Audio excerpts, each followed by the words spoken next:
అమ్మాయి జీవితం insulin test ముడిపడి ఉంది. మనం ఇన్సులిన్ టెస్ట్ చేయట్లేదు. ఈ అమ్మాయిలు ఎప్పుడైతే 10th క్లాస్ వస్తారో అప్పటిదాకా సన్నగా ఉంటారు. 10th నుంచి ఇంటర్ మధ్యలో లావ్ అవుతారు, ఆర్ డిగ్రీ మధ్యలో. 18 to 20లో ఎక్కువ మన అమ్మాయిలు ఎక్కువ లావ్ అవుతారు భారతదేశంలో. ఈ లావు కూడా వాళ్ళ చేతులు కాలు సన్నగా ఉంటే పొట్ట దగ్గర లావ్ అవుతున్నారు.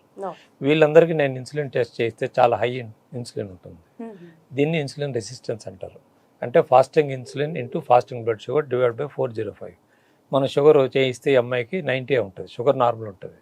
కానీ ఇన్సులిన్ 60 ఉత్పత్తి అవుతుంది. 60 into 90 divide by 405, more than 10.